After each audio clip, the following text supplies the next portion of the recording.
Hello, folks. This is Alan for today's news.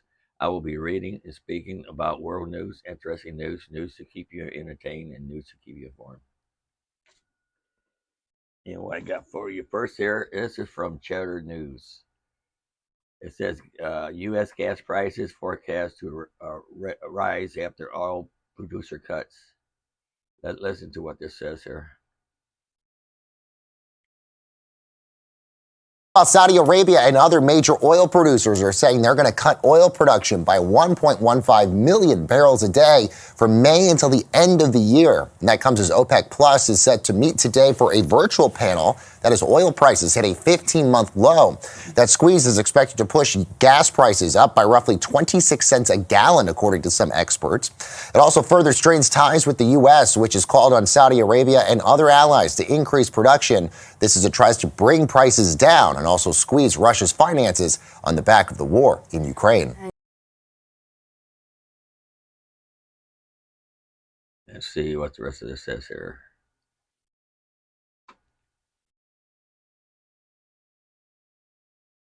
Saudi Arabia and other major oil producers on Sunday announced surprise cuts totaling up to 1.15 million barrels per day from May until the end of the year, a move that could raise prices worldwide.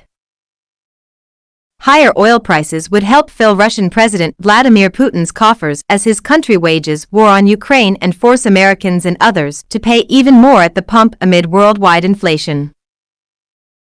It was also likely to further strain ties with the United States, which has called on Saudi Arabia and other allies to increase production as it tries to bring prices down and squeeze Russia's finances. The production cuts alone could push U.S. gasoline prices up by roughly 26 cents per gallon, in addition to the usual increase that comes when refineries change the gasoline blend during the summer driving season, said Kevin Book, managing director of Clearview Energy Partners LLC. The Energy Department calculates the seasonal increase at an average of 32 cents per gallon, Book said. So with an average U.S. price now at roughly $3.50 per gallon of regular, according to AAA, that could mean gasoline over $4 per gallon during the summer. Well, already seen gas prices went up here and it'll probably go up again. You can read the rest of this in my description box if you like. Go to the next one here. It's from CNN. I've never seen anything like this. One of China's most popular apps has the ability to spy its users, says experts.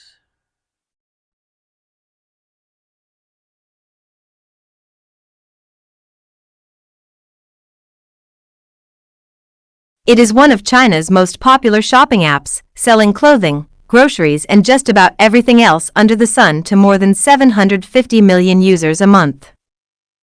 But according to cybersecurity researchers, it can also bypass users' cell phone security to monitor activities on other apps, check notifications, read private messages, and change settings. And once installed, it's tough to remove. While many apps collect vast troves of user data, sometimes without explicit consent, experts say e-commerce giant Pinduoduo has taken violations of privacy and data security to the next level. In a detailed investigation, CNN spoke to half a dozen cybersecurity teams from Asia, Europe, and the United States, as well as multiple former and current Pinduoduo employees, after receiving a tip-off. Multiple experts identified the presence of malware on the Pinduoduo app that exploited vulnerabilities in Android operating systems. Company insiders said the exploits were utilized to spy on users and competitors, allegedly to boost sales. We haven't seen a mainstream app like this trying to escalate their privileges to gain access to things that they're not supposed to gain access to, said Mikko Hipponen, chief research officer at WithSecure, a Finnish cybersecurity firm. This is highly unusual, and it is pretty damning for Pinduoduo. Malware, short for malicious software, refers to any software developed to steal data or interfere with computer systems and mobile devices. Evidence of sophisticated malware in the Pinduoduo app comes amid intense scrutiny of Chinese-developed apps like TikTok over concerns about data security. some American lawmakers are pushing for a national ban on the popular short video app, whose CEO Shou Chu was grilled by Congress for 5 hours last week about its relations with the Chinese government. And if you like, you can read the rest of this in my description box. Going on the next one here.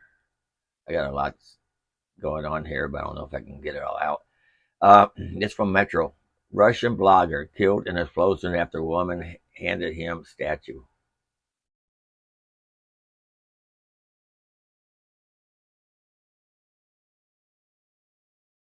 A pro-Kremlin military blogger was killed in an explosion at a cafe in Russia after a woman handed him a gold statue.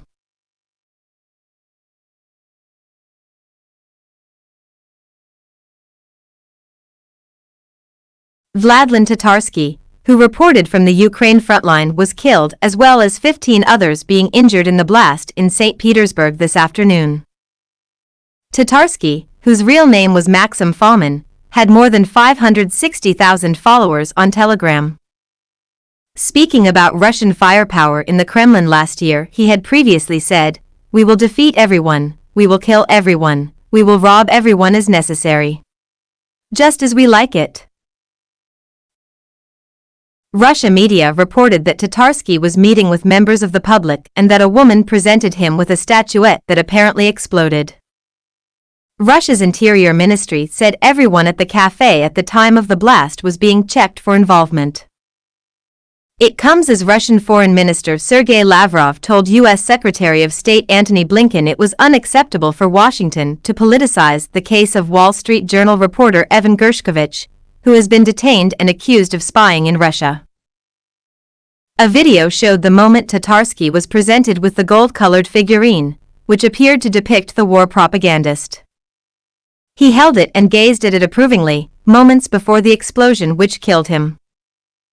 An eyewitness said, "Suddenly the explosive wave erupted, smoke was everywhere, and people ran." And there's more to read here if you want to read more about it. Next one I've got here is from News 360. Wagner Group leader announces takeover of Bakhmut.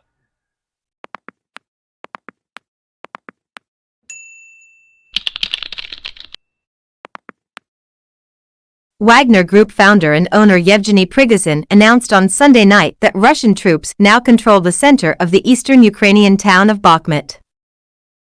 Prigozhin explained, through the Telegram account of his press service, that Russian soldiers seized at 23:00 hours the center of the city. "We hoisted the Russian flag with the inscription Good Memory for Vladlen Tatarsky, a military journalist, killed this Sunday after an explosion in St. Petersburg, and the flag of the Wagner Group in the administration of the city of Bakhmut," he has affirmed. Thus, he declared that they have legally seized Bakhmut and that the enemy, the Ukrainian troops, are concentrated in the western regions. For several weeks, the most complicated front in the framework of the Russian invasion of Ukraine has been the one located in Bakhmut, as it has been the scene of intense clashes. Prigozhin stated a few days ago that the fighting around this city practically destroyed the Ukrainian army. That's all I got for that one there. So on the next one is from NBC News. Chinese spy balloon gather intelligence from sensitive military sites despite U.S. efforts to block it.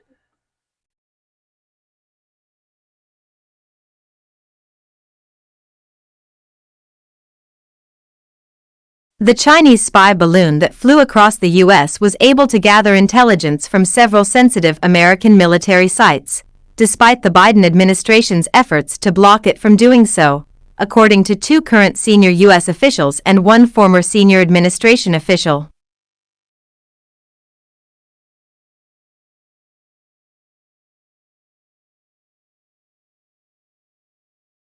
China was able to control the balloon so it could make multiple passes over some of the sites, at times flying figure-8 formations, and transmit the information it collected back to Beijing in real time, the 3 officials said. The intelligence China collected was mostly from electronic signals, which can be picked up from weapon systems or include communications from base personnel, rather than images, the officials said. The three officials said China could have gathered much more intelligence from sensitive sites if not for the administration's efforts to move around potential targets and obscure the balloon's ability to pick up their electronic signals by stopping them from broadcasting or emitting signals. The National Security Council referred NBC News to the Defense Department for comment. The Defense Department directed NBC News to comments from February in which senior officials said the balloon had limited additive value for intelligence collection by the Chinese government over and above what China is likely able to collect through things like satellites in low Earth orbit. China has said repeatedly that the balloon was an unmanned civilian airship that accidentally strayed off course, and that the U.S. overreacted by shooting it down. Officials have not said which company, department or organization the balloon belonged to, despite several requests for comment by NBC News. After the balloon was shot down in February, Biden administration officials said it was capable of collecting signals intelligence. And there's more to read if you want to read more about it. And let's go to the next one here. This is from Cosmopolitan. Saudi Arabia cuts ties with the U.S. for economic independence.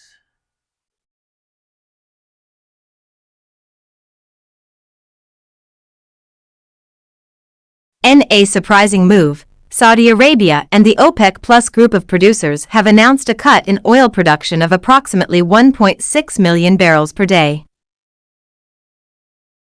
While the move is aimed at achieving market stability, according to a recent report from the Financial Times, Saudi Arabia is attempting to adopt an economic strategy that is independent of the United States.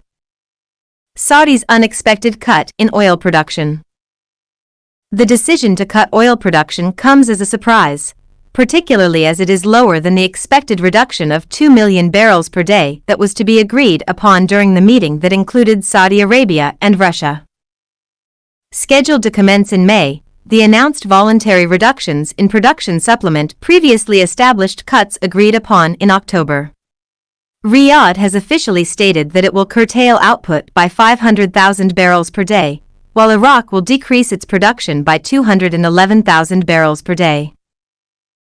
Other countries have also announced production cuts, with the United Arab Emirates cutting 144,000 barrels per day, Kuwait reducing its output by 128,000 barrels per day, Oman cutting 40,000 barrels per day, Algeria reducing production by 48,000 barrels per day, and Kazakhstan planning to decrease its output by 78,000 barrels per day. And you can read the rest of this in my description box if you like. There's more to read here. And we go to the next one here. These are from City AM. I'm finding a lot of these independent things never heard of. China's undeclared information war with Taiwan is a warning from Beijing.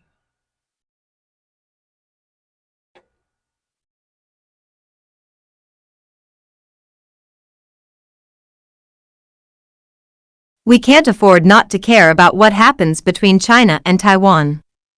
And it's not a matter of if anymore, it's a matter of what we'll do when Beijing challenges Taiwan, writes Elliot Wilson.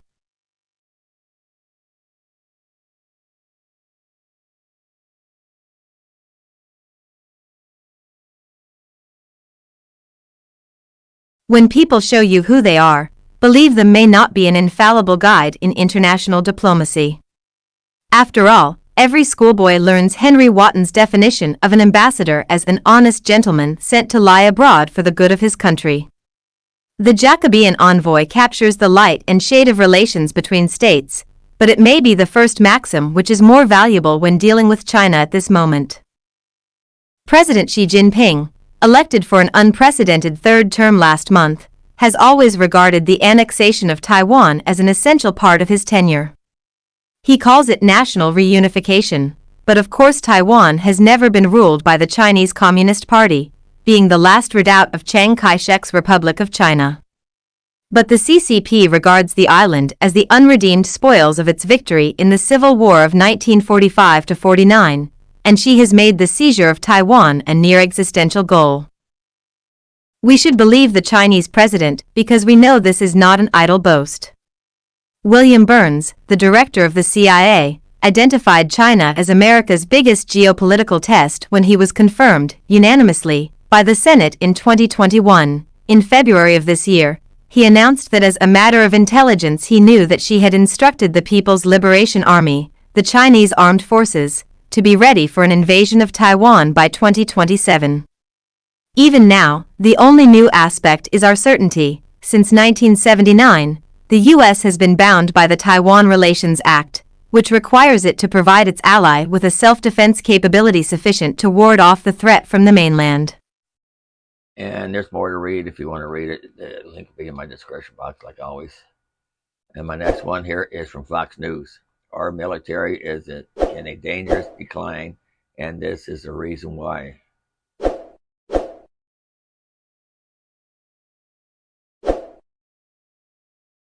The U.S. Armed Forces have one mission: to protect our nation from foreign enemies.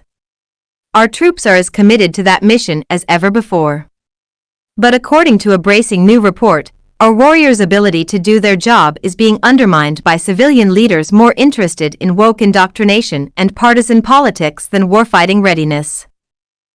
The top-line statistics compiled in the report are jarring.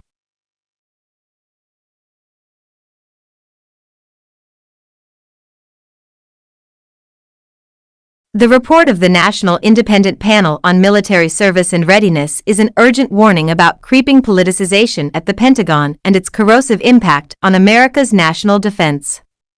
As the report details, the Biden administration's whole-of-government embrace of woke politics is becoming a dangerous distraction for servicemen and women who signed up to protect and defend, not virtue signal. The top-line statistics compiled in the report are jarring. Last year, the Army missed its recruiting goal by 25%.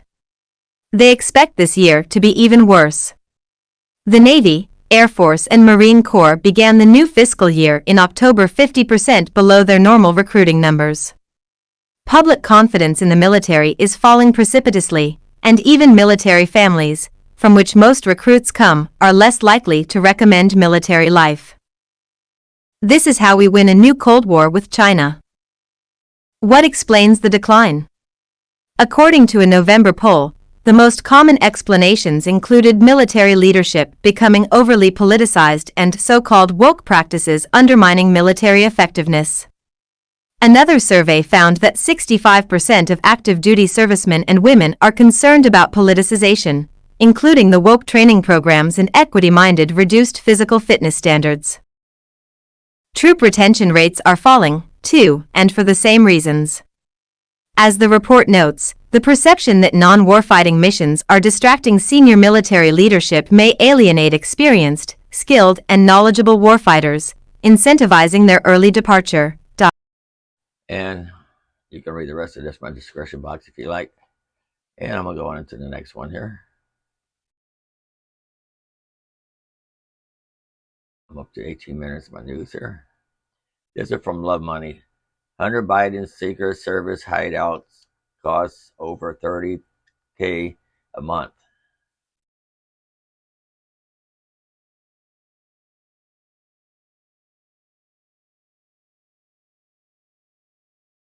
Turning a corner, Hunter Biden's multi-million-dollar property portfolio.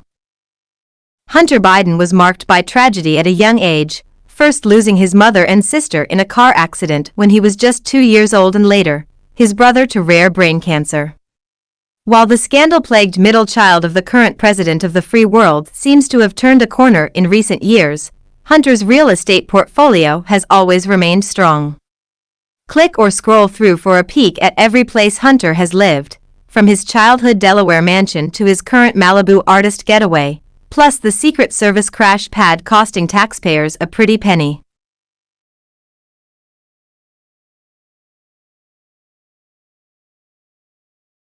Where did Hunter Biden grow up? Robert Hunter Biden, born February 4, 1970, is the sole surviving son of President Joe Biden and first wife Nylia Hunter Biden. Okay, I'm going to stop it right here, and there's about 30 pages here to go through. The link will be in the description box if you like. But this mansion is costing taxpayer money, you know. He's a cheat. We're paying a fugitive place to live. It's just not right. Let me go to the next one here. This is from Reuters. Oil prices surge on output cut. Takes gloss off U.S. inflation.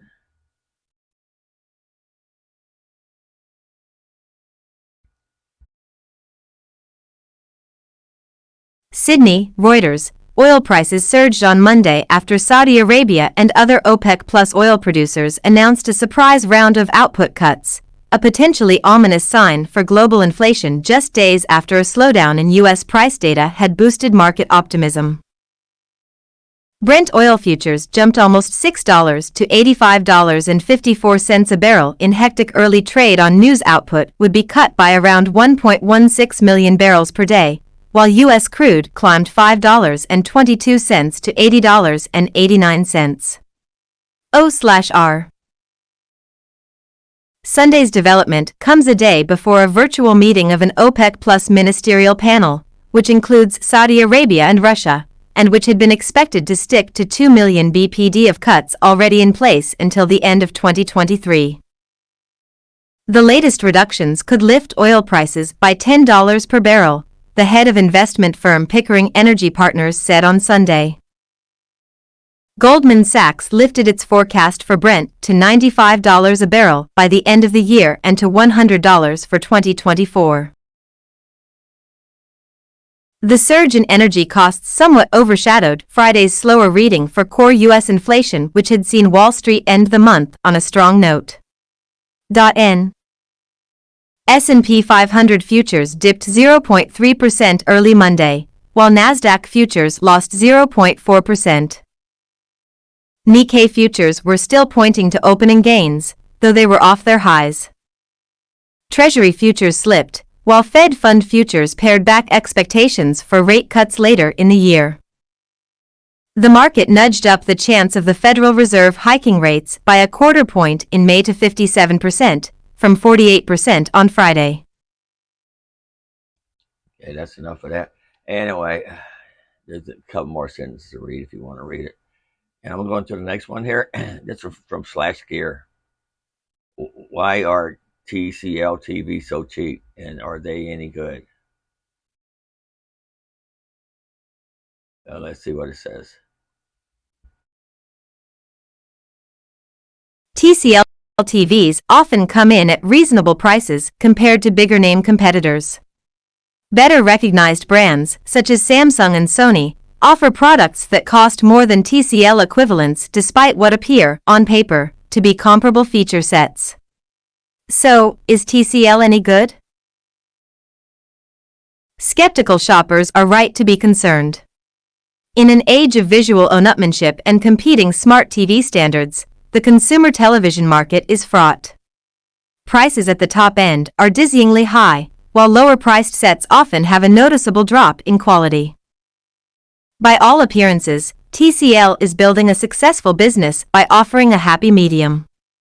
Statista reports that as of 2019, TCL was the second-largest TV manufacturer in the world, just behind Samsung and notably ahead of notable names like Sony and LG. TCL finds a midpoint unavailable to other companies through a unique corporate structure that, by chance or good governance, passes savings on to the savvy TV buyer without an unacceptable loss of quality.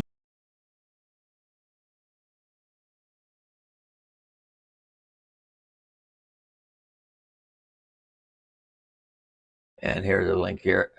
Here's the thing here. 12 major TV brands ranked worst to best. I'll run down the list here. RCA, worse.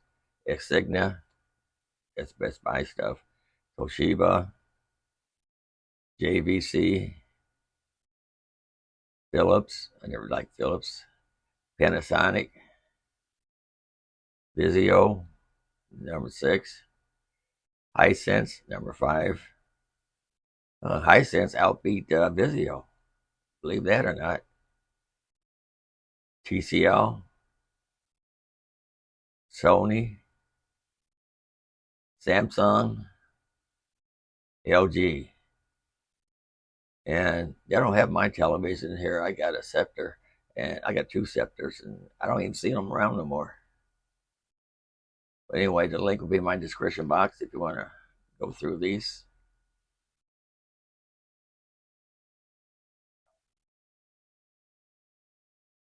Next one here will be, oh, I already read that one. This one here will be from Go Banking Rights. How Obama, Biden, and other elected officials have made millions by being in office.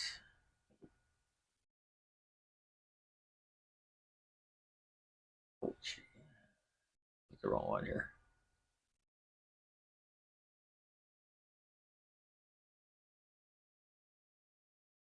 The current salary for the President of the United States is $400,000, while the Vice President earns an annual salary of $230,700. I'm a self-made millionaire. These are the 6 investments everyone should make during an economic downturn. Build wealth. 3 things you must do when your savings reach $50,000.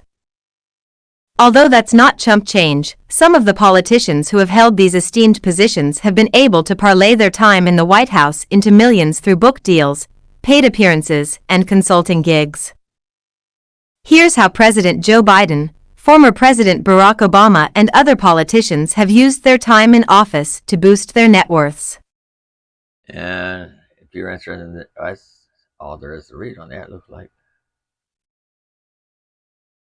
There's a link here you can click if you want to read more. Anyway, one more to go, and that's it.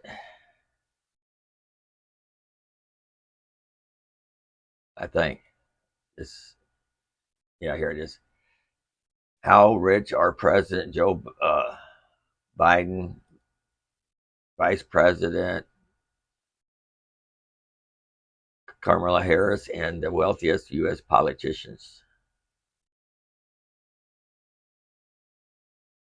Joe Biden's worth $9 million, Harris $5 million, Nancy Pelosi $120 million, Michael Bloomberg $70 million, Donald Trump $2 billion. And it goes on a little more. And you can read about it if you want in the description box. This is all I'm going to have for today. And I hope you got information from it. And don't forget to like, subscribe, at least come back once in a while. And until next time, later.